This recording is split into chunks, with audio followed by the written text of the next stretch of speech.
Absolutely. It's so nice to see everybody and like lots of familiar faces, which is also sweet. And also sweet to see unfamiliar faces. It's nice to meet you guys and hope to have more time to chat as the session goes on. Cool. Well, let me just go right into sharing my slides. Give me just a moment here. All right.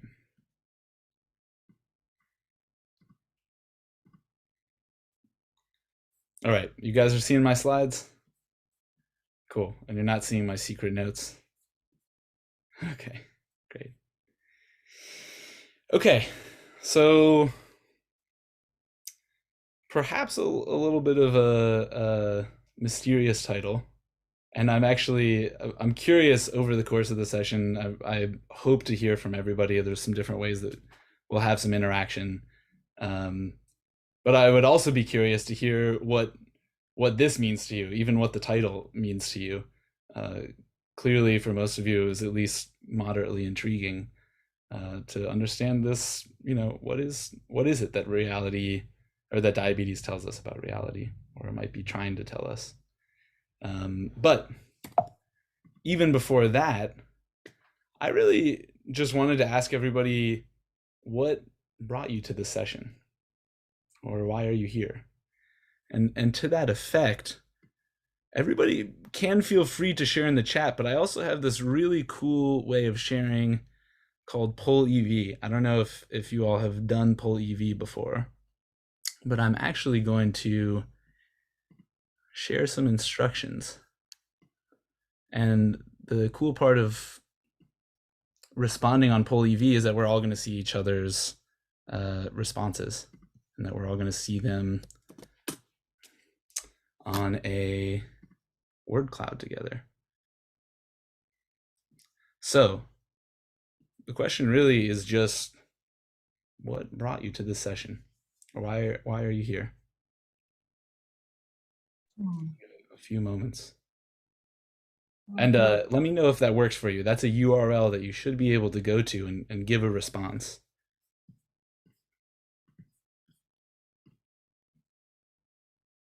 And feel free to unmute and say if it's not working also. I tried to test it out earlier. I think it was, but...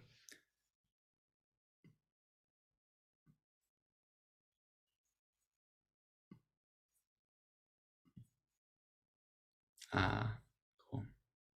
All right, and I'm going to start sharing the word cloud.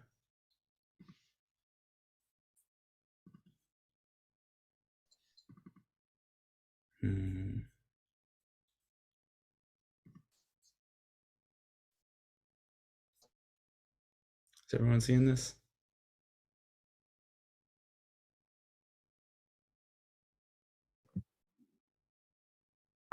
Cool. Whoa, big insight. Is that everybody seeing this word cloud? Yeah? Cool. Yes, we can see it. Lovely. Moment. Wonderful. New curiosity. Love that curiosity spelled with a U also. I feel like that would be extra big if it was all together. Wonderful. I think this is a really great start. So I just wanted everybody to have that moment to share and see some of the reasons that we're all here. And each of us has a different reason, but also we share a lot. So let me come back to the presentation here. Okay. So this quote for me really touches a deep place, and you might not resonate with the word prayer or this kind of sense of a friendly presence that this quote is maybe referring to. But what this is really about is just saying, be clear about what we really most deeply need and want, and make sure that we orient our life to make sure that our mind, which is so much bigger than just our conscious mind, is also orienting in that way. So I think it's really wonderful to start this way of like, why are we all here together? And just really know that. And hopefully we can orient towards seeing that through. I also just want to say I said this last year at the Slipstream, but I'm tickled again this year. Uh, often we think of meditation as the opposite of motion, which is problematic sometimes for those of us who have tried to meditate and found that we have very busy minds, and that can be very stressful. But I love that this event and this community, this organization is called Connected in Motion, because for me that is what the meditation practice is really about. It's about paying attention, about being connected to the constant motion that's going on in our bodies and minds and outside of them. And that motion is happening whether we're sitting down or lying down. And I think those of us with diabetes are probably more aware of that than many people.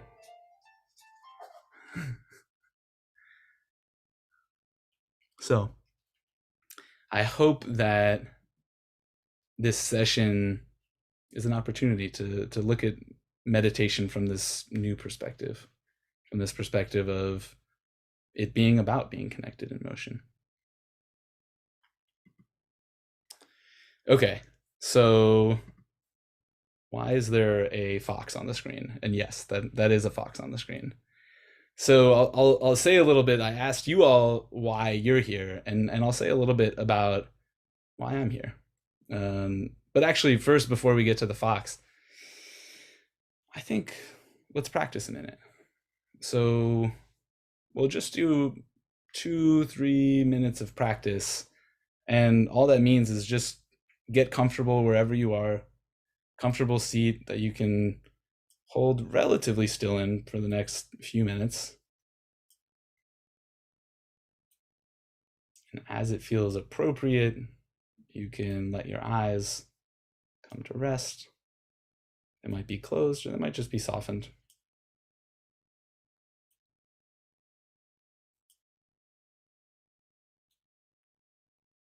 You might have a sense of the structure of your body, the weight of your body being pulled downward by gravity.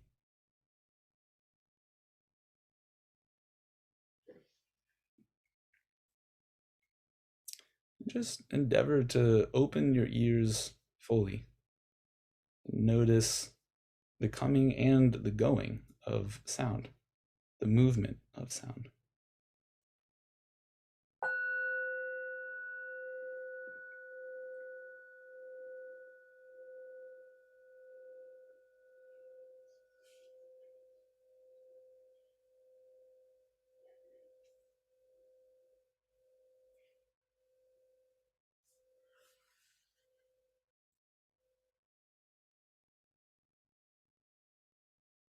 And noticing the way that it's easier to pay attention when the sound starts, and as it slips away, our mind fills the space.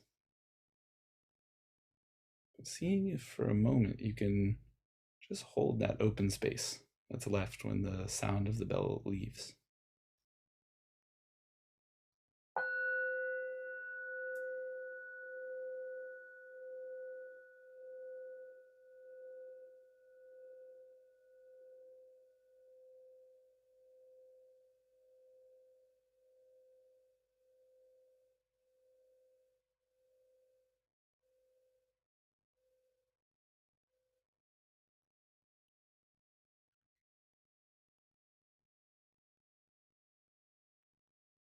And notice the process of the mind moving back in to fill it back up.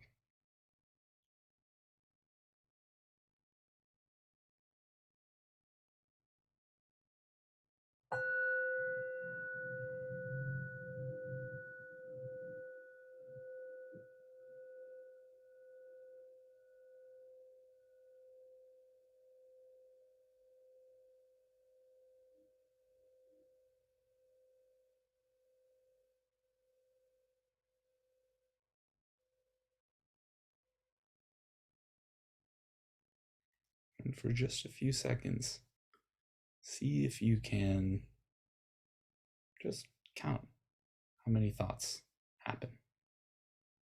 Just be curious and see if you can count how many thoughts occur in the next 20 or 30 seconds.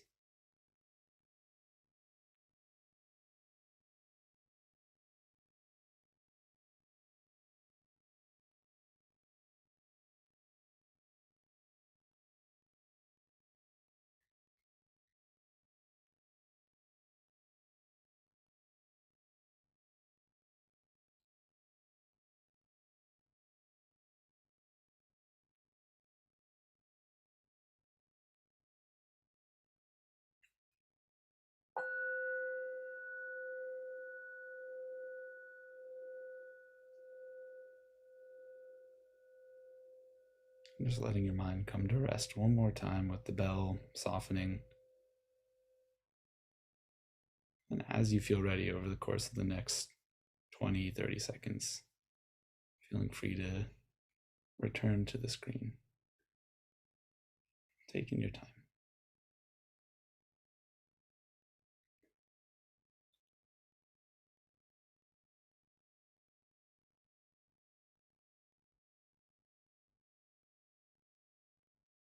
Just out of curiosity, if anybody did have a count of how many thoughts happened in those 20 or 30 seconds, feel free to put it in the chat. It'd be interesting to see what people say. There's no right or wrong answer.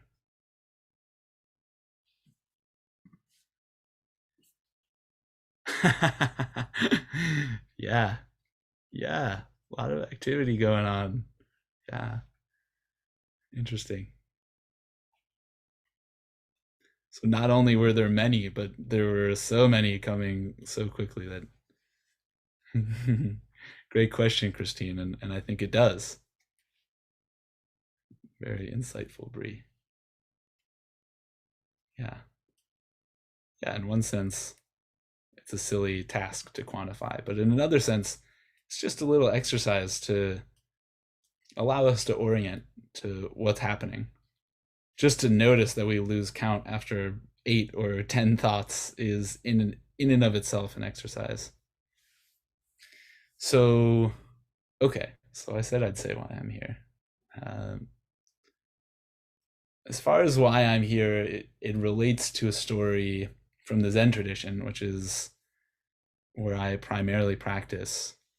And as you might guess from this picture, it is a story about a fox, perhaps the same fox pictured in the slide.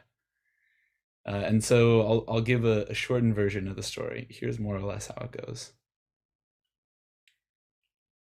For a time, when Zen Master Hyakujo delivered Zen lectures, an old man attended them, unseen by most of the monks.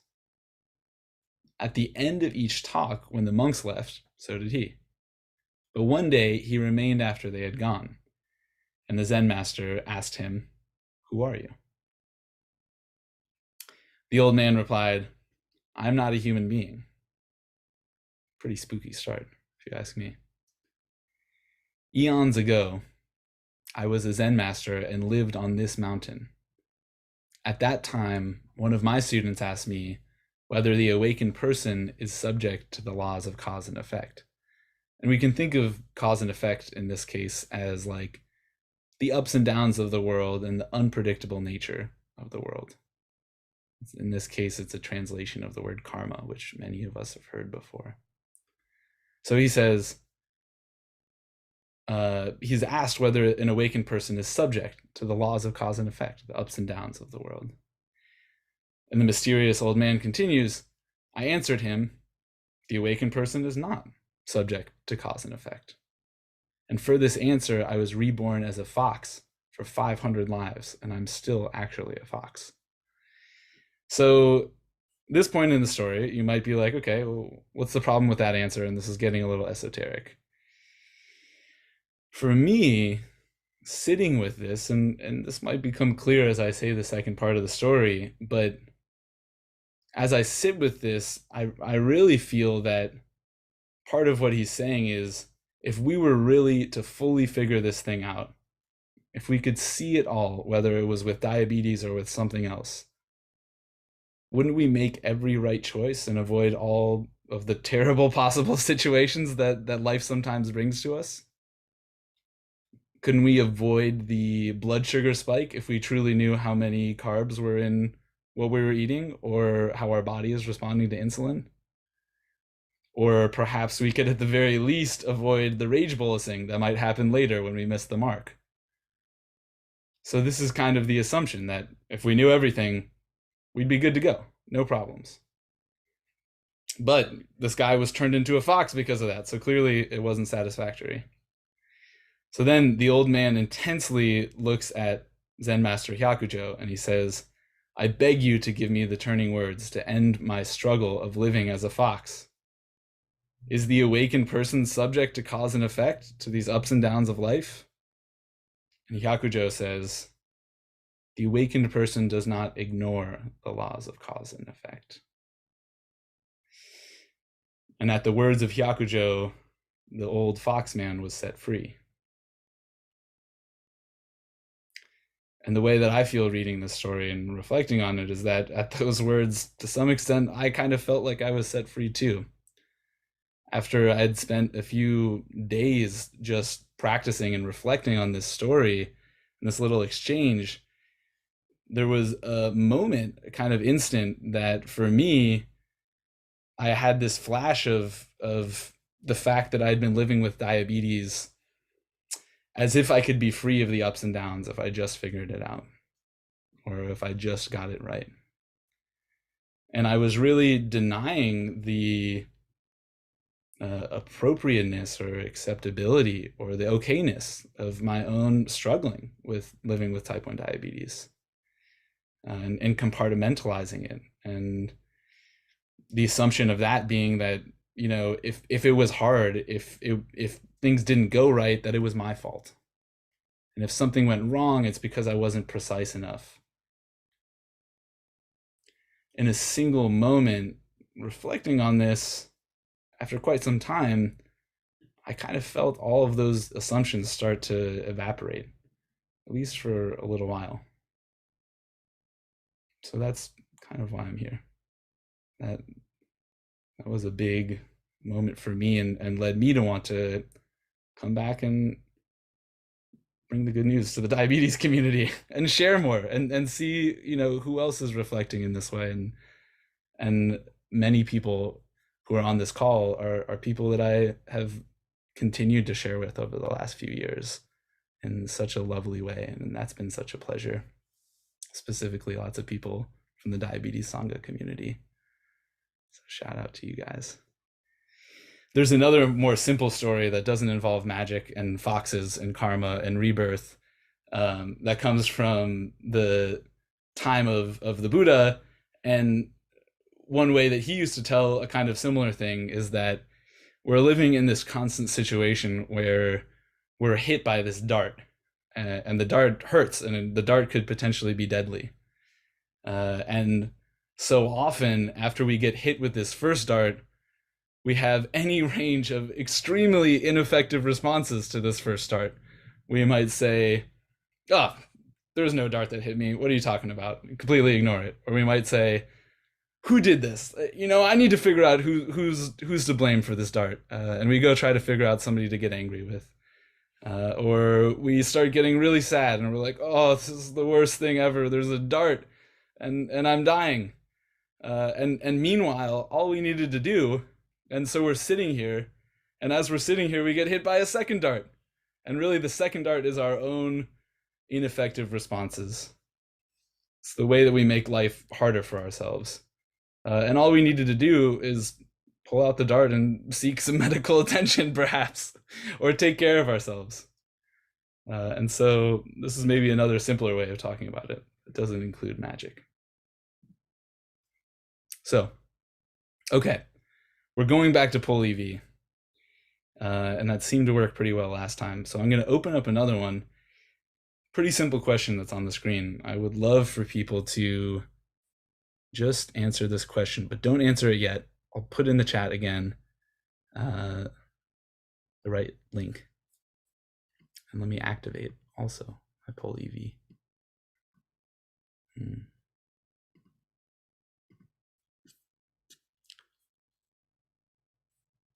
It's one of the problems with having an unlimited number of tabs open at one time. It actually makes it quite difficult to find the tab that you're looking for. All right.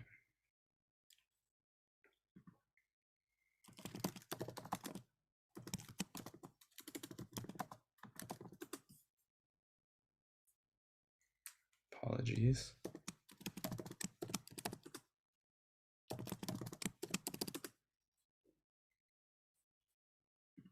Okay.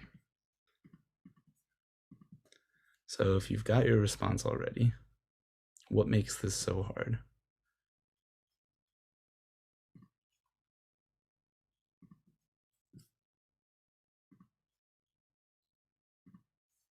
You may respond now. And I'm going to put the link in the chat again.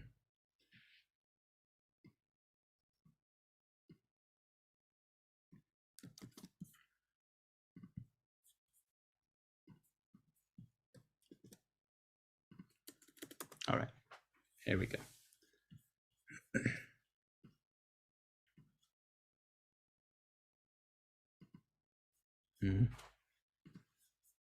Let me pull this up so I can share it with everyone.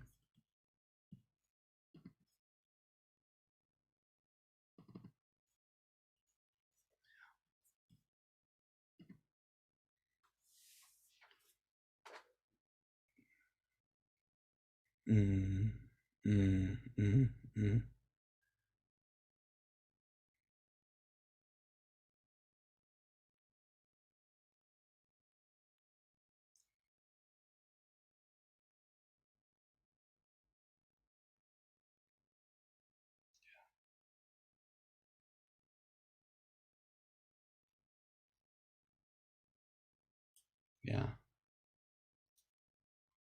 This is a powerful list. I don't know that there's much for me to say about it. I think it speaks for itself.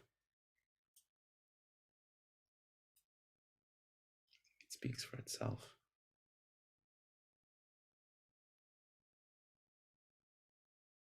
I'd love to just take a few moments and have everybody just check in. How is it to read this list? I'm sure it brings up a couple different things. For me, it's hard to read a list like this, especially because I identify with it. Also really nice to know that you're not alone. I'm feeling that too right now. Yeah.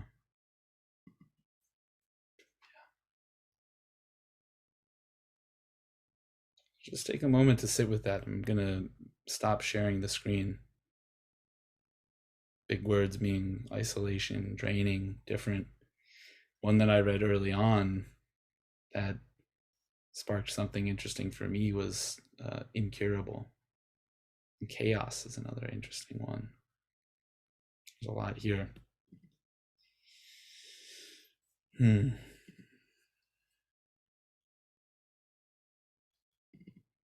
right.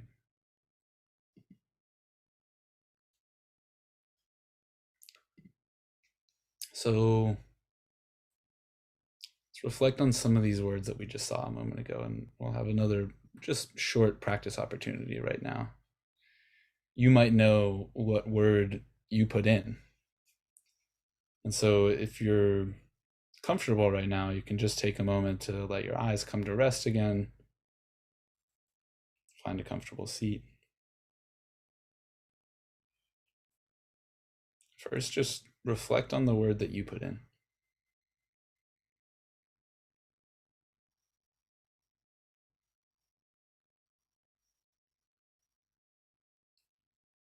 We can reflect on it with our mind and be spun out by all of our thoughts. And it's okay if we have a lot of thoughts going on, but let's instead pay attention to the area right around where we can imagine or feel our heart is. And breathe for a moment as if directly in and out of the heart, as if it wasn't going through your nose or mouth, but straight in and straight out of the heart.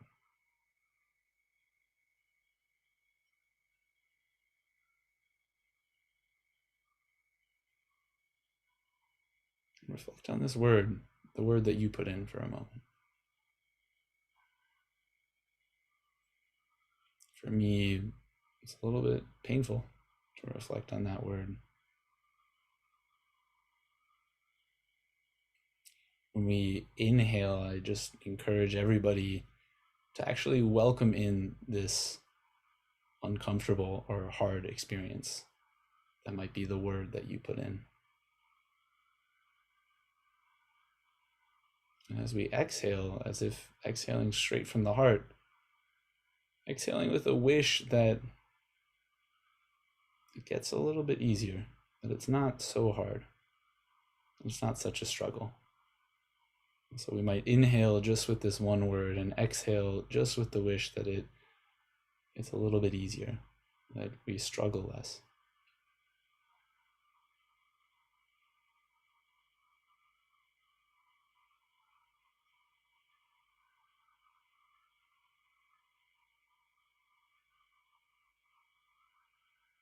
Inhale after exhale, exhale after inhale. Just turning over between welcoming this difficult experience and hoping for some resolution or ease.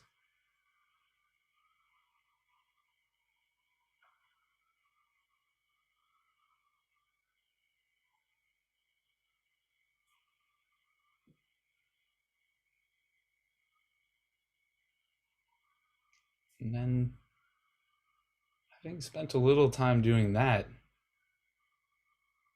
seeing if you can recall some of the other words that stuck out to you on that word cloud. And inhaling those too, and the experience of the people who wrote those, who are all here right now together.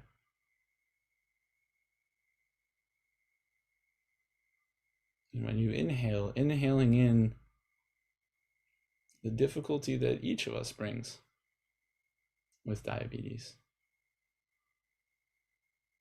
And exhaling out the wish that it's easier, not just for you, but for everyone else too.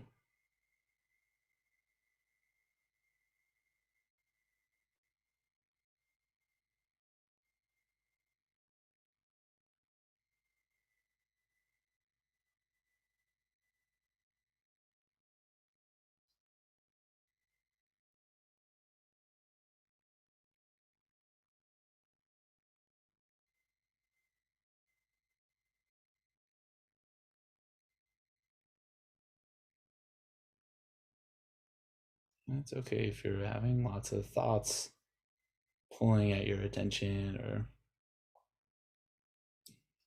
bothering you. Just continuing to drop into the area around your heart and breathing right from there.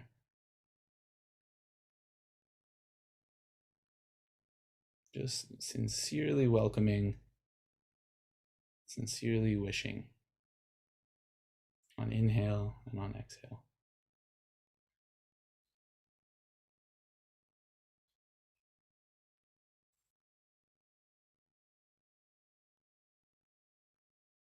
And we'll expand that even further to now inhale for all people who have diabetes or are affected by type 1 diabetes. Inhaling for all of these people. Welcoming, saying that there is a space for their discomfort, their struggle on the inhale. And on the exhale, wishing as if you could make it come true just with your sincerity and force of will. Exhaling the wish that gets easier for everyone.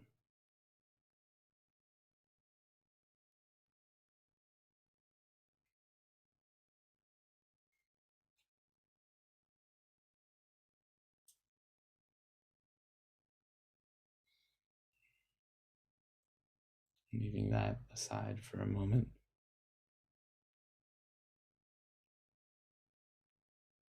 Taking the opportunity to just listen to the room around you, forgetting about any special breathing or technique or practice. Just listen a moment.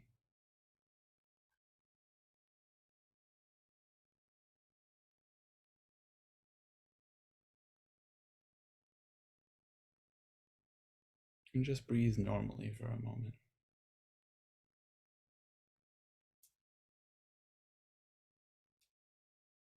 When you feel ready, you can make some small movements and take some fuller breaths and come back once again more fully to the screen.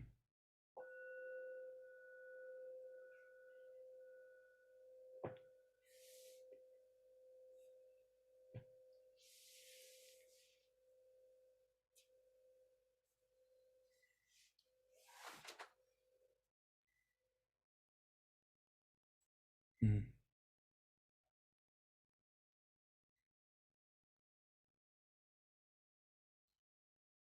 It's a very stereotypical meditation teacher thing of me to ring the bell after the meditation. Normally, I don't do that. All right. So,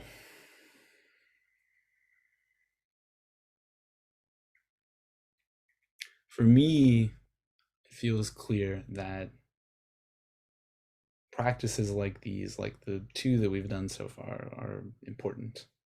And that maybe bringing a different perspective to life with diabetes is important. And perhaps that's not for everybody. That feels quite clear for me.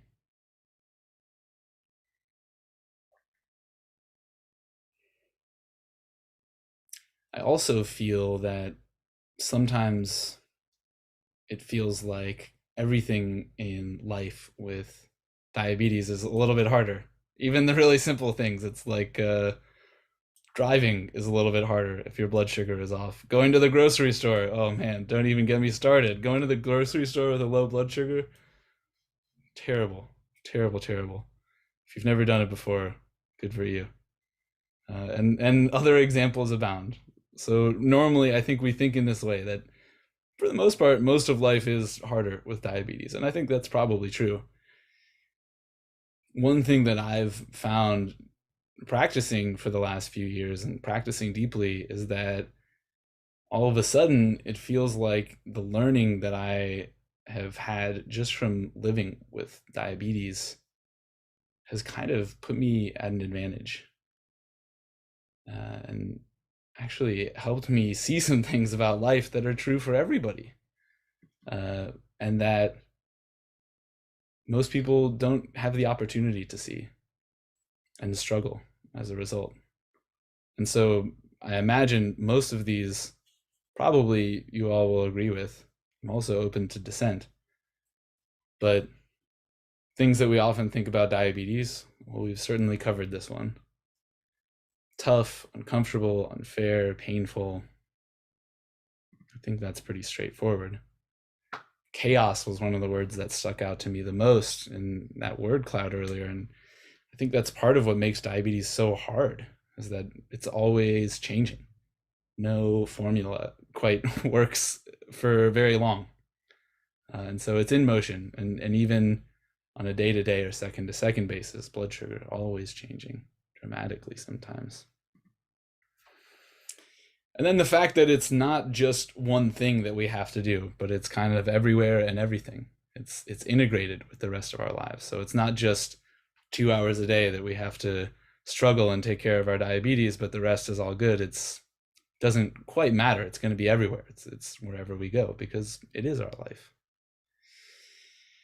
And what I have found just mind-breaking in a positive way, mind-blowing, I think is the way that normal people usually say that phrase, is that in thinking about meditation, in thinking about, mindfulness practice in particular, and the various forms that it's taken and the historical roots of mindfulness practice, it's actually assumed that life is hard and uncomfortable, and that there's nothing wrong with us for feeling stressed or feeling bad. And that just in and of itself, I think we don't often appreciate enough. To just say, oh, wait a second, there's actually nothing wrong. I'm stressed right now. I feel bad right now. This sucks right now. And that's okay. It's actually completely normal. It's a normal part of life. And those of us with diabetes, deal with that more and hopefully become more adept at handling that if we're paying attention.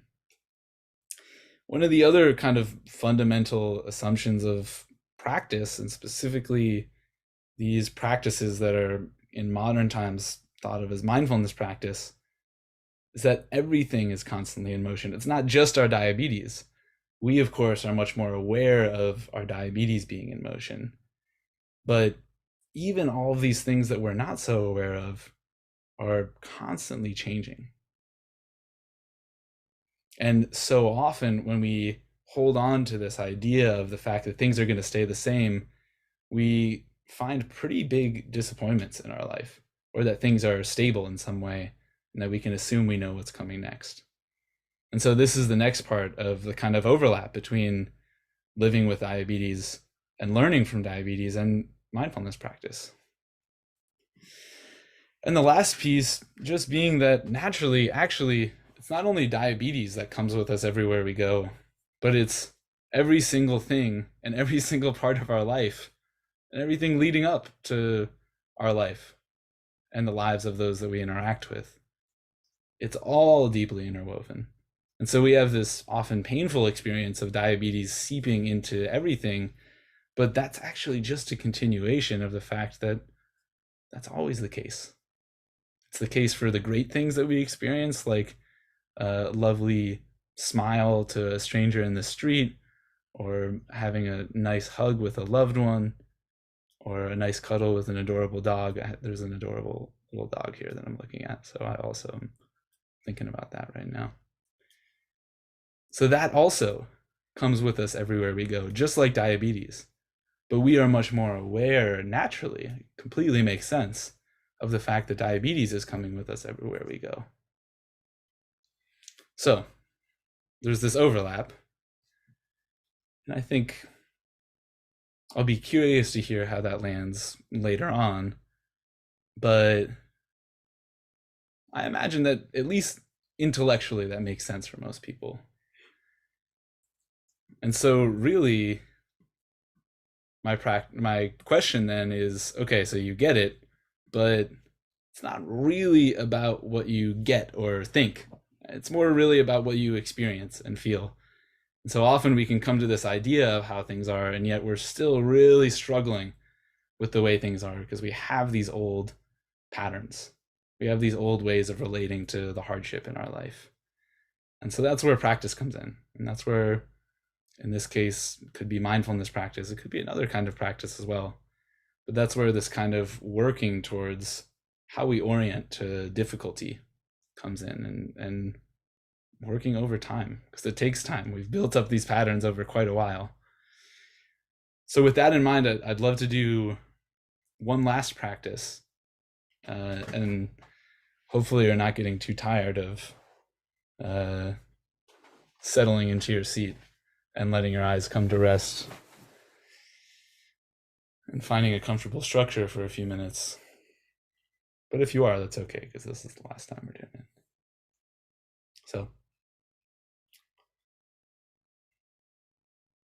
start the way we started the first practice. Just paying attention to the pull of gravity on our body. You can almost feel it as if it's pulling you from the waist or from the tailbone down to the center of the earth. Because that is really pretty close to what's happening.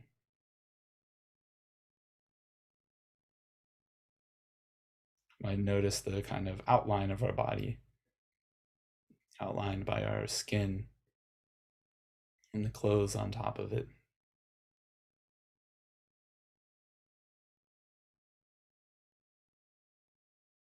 And taking a moment to be aware of what's going on beneath the skin in particular. Let's orient first to the area around the heart we have already paid some attention to. Just really patiently watch that area, listen to that area. What can be felt?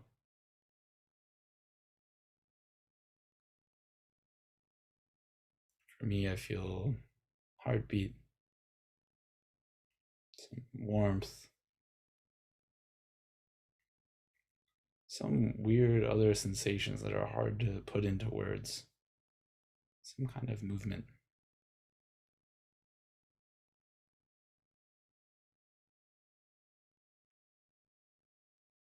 We might drop our attention down to our solar plex at the bottom of our ribs, or if we feel comfortable, towards the area around our stomach or lower belly.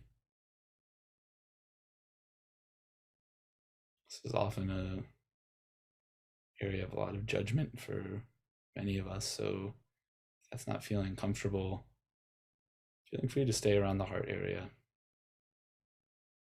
noticing the whole body. But resting our attention here in this lower belly or stomach area, again, what can be felt here?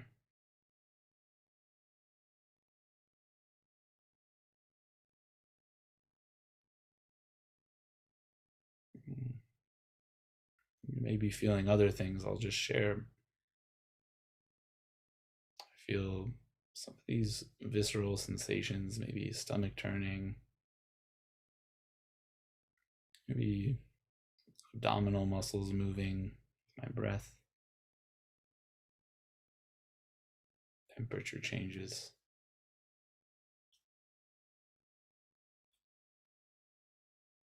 Just resting and watching and listening to this area another moment.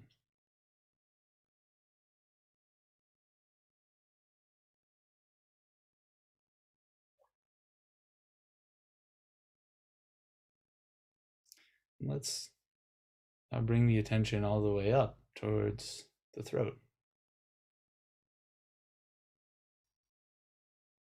Similar process, same process. Completely relaxed. What can we feel there?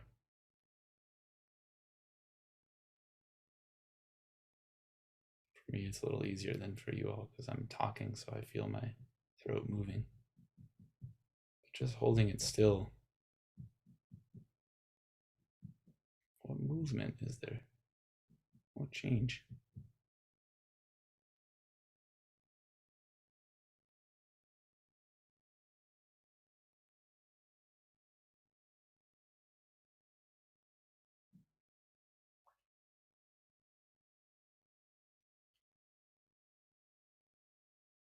Lastly, bringing the attention up as if inside of your head, as if it's inside of your skull.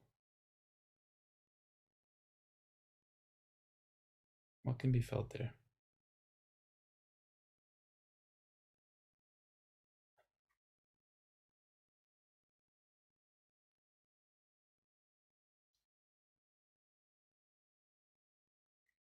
Staying in the practice just a few more moments.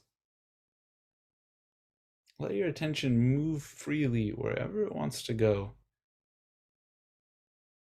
within the confines of your skin, below your skin. And particularly, allow yourself to notice things that are uncomfortable physically. For me, my shoulders are quite uncomfortable, my back hurts a little bit. See if you can just patiently rest your attention there for a moment, not react to it. Or notice your reaction to it. Maybe there's words, maybe there's a feeling of wanting to move.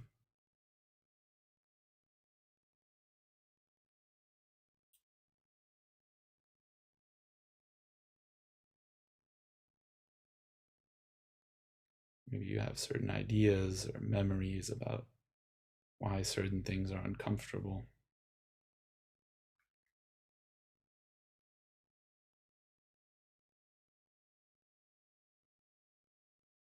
Just allowing yourself to notice all of this. No judgment.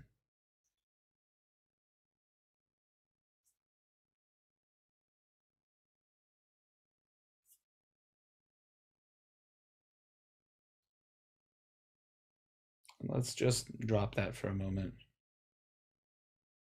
letting your mind freely roam wherever it wants for a few just free, open moments.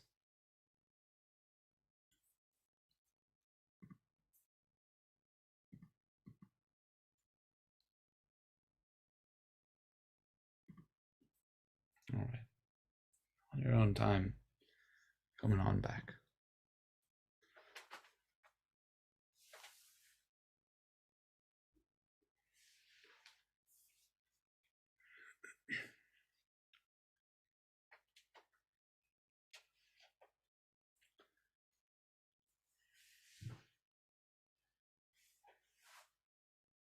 No meditation bell this time. You're welcome. So, I'm noticing the time, and I'm getting towards the end of the presentation part, but there are one or two other things I wanted to just briefly cover. So, without rushing, we can move more swiftly. I've been guiding a few practices today, but in general, the kind of foundations, you could say, of how to practice on your own are actually pretty simple, and you could do them doing a lot of different things. It doesn't only need to be sitting down for meditation. First thing is just setting an intention, which is not only what you want to do. Say, for example, pay attention to your breath or to a sound. That might be part of the intention, but often a part that we leave out is how we want to do it. So there's what we want to do, but perhaps more important here is how we want to go about it. And we could think about curiosity as an interesting way to go about noticing things about our experience. Or we could think about just being non-judgmental, or being caring, or being kind, or being gentle. Gentle is one that I often like to sit with. Or strong. We might choose to sit in a strong way or do something in a strong way. The next, which I think gets sometimes too much focus, is attention. Of course, we all know that it's important to pay attention if we're meditating on something in particular. But we often get so focused on this that we think that mindfulness is an attentional exercise. And there's, unfortunately, I'm also a researcher, and there's unfortunately lots of research that kind of suggests that mindfulness is an attentional exercise. And it does require our attention, but it's not an attentional exercise. More than anything, it's an intentional exercise. So we still do have attention, though. We want to be paying attention to something in particular. And then the last one is retention, which is maybe a stretch of that word, or a slightly silly use of that word. But in this case, it just means we come back over and over. And so what we're retaining is the practice. And this often also gets left out because we think, okay, well, I'm supposed to just stay so focused on whatever it is that I'm being mindfully aware of. And of course, if I'm perfect at it, I'll be paying attention to it the entire time. But of course, this is not the way the mind works. And so we constantly are slipping off of it. So we want to include this idea of, yeah, of course we're going to slip off of it. And we just come back, attention, over and over. And that's central to the practice, however we're doing it. Also, if there was a fourth one, I would say no tension. The important thing here being that other than me trying to find an opportunity to slip in a joke, and I saw at least one person laugh, thank you, Mark, it is also very important for us to recognize how much tension we're bringing to our practice, because often we do have a sense of wanting to achieve. And we come and we're like, I'm going to achieve a state of calm, or I'm going to achieve a state of deep focus, or something else. And we bring all of that in, and we bring lots of tension and expectations, which aren't helpful. One of my favorite quotes of all time comes from a probably 6th century Chinese Zen master, Senkan. And his words are translated as, obey your own nature. And that's kind of what we're doing in steps 1, 2, 3. Intention, attention, retention. Obey your own nature, and you will walk freely and undisturbed. When thought catches you, the truth is hidden, for everything is murky and unclear, and the burdensome practice of judging brings annoyance and weariness. The burdensome practice of judging brings annoyance and weariness. I think sometimes we think of judging as a immoral thing to do, but maybe rather than an immoral thing to do, we can just think of it as, man, that is really burdensome and not something I want to be doing. It's really draining. I don't have energy for that. Certainly not with myself, and certainly not in my meditation practice. So I'll briefly just slide through this little part that I had. Of course, I'm also a researcher, so I have this science brain, and I'm always wanting to share all the cool science stuff. We could talk about this after, or if somebody wants to ask questions about it, we could talk about that too. But I made this fun little diagram. I've been told that I make diagrams that are too busy. That's what my thesis advisor recently told me. So apologies if this comes off that way. But there's so many cool things, and this really is the tip of the iceberg as far as what is known about the impact of meditation practices. We know that it changes the way that people's brains react while they're sleeping over the course of time. And just that generally, it's often used in cases of insomnia with a lot of effectiveness. We know that even meditating for 10 minutes on well-wishing for other people leads people to rate that they feel much more closely connected to strangers that they're put in a room with. That's mind-blowing to me.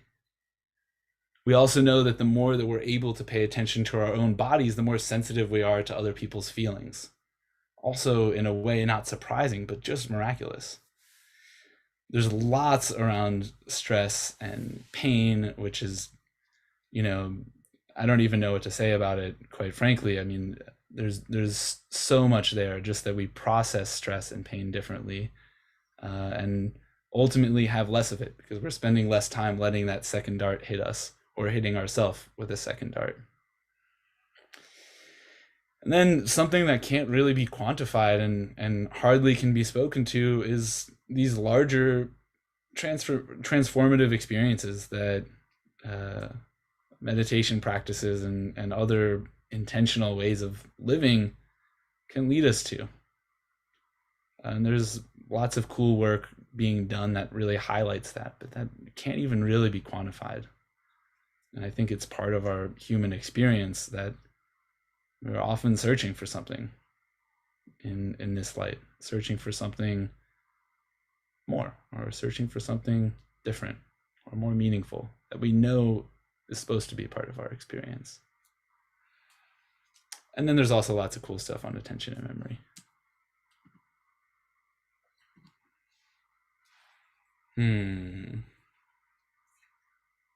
Are we going to do this one more experiment? No, we'll save the experiment for another time. I'm seeing the time. We'll do the experiment another time. But here's your homework. That can be the experiment.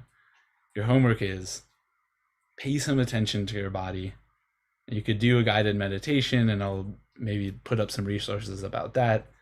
But spend a few minutes paying attention to your body and have your blood sugar monitor closely at hand. For me, I use a CGM, so it's quite easy. All I have to do is take a look. And after you spend a few minutes doing that and really feeling what's going on in my body, as soon as you open your eyes, without leaving your sense of your body, actually go and take a look. Either test your blood sugar manually or take a look at your CGM. So that's your take-home homework. I can say more about that later again too. Okay.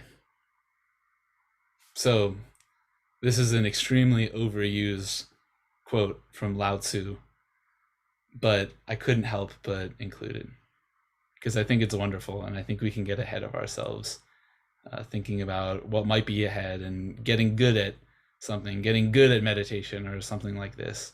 And really, all we want to do is just take a small step. And so, for thinking about this in terms of walking or taking steps, I've put a few good practices for this kind of walking. Starting really small, very small commitments, even if it's just saying, I'm only going to do 2 minutes a day, but having it be regular, such that it is a day, every day, 2 or 3 minutes. Finding other people to walk with, and I'll say more about this, but I've already mentioned the Diabetes Sangha.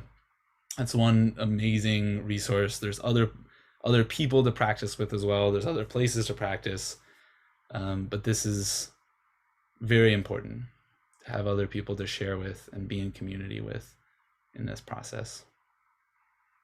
And then learning a little bit about where you're walking. So there's lots of cool resources to read, books to read. There's lots of cool talks. You can find them on YouTube. You can find them on podcasts. There's lots to learn about. And that intellectual learning isn't practicing, but it can be helpful for the practice. And then being careful of our expectations. We talked a little bit about that. I put here a chronic case of the tomorrows, which I think speaks for itself. But so often we're like, oh yeah, I'm gonna do that. I want to start doing that. I'm gonna do it tomorrow. And so rather than saying that, really just going back to step one, which is how small can I make it? How small can I make my commitment such that I could do it today? Could be 60 seconds of just paying attention to my breath. Cool, you did it. Great. You've now gotten past your chronic case of tomorrows. So, last one is maybe a more nuanced comment. The feeling of should is maybe something to be careful about, especially because we come to practice wanting something to change. And when we have the idea that something in particular should be changing, that can be a little bit dangerous and lead us down a path of discomfort, more discomfort. Okay.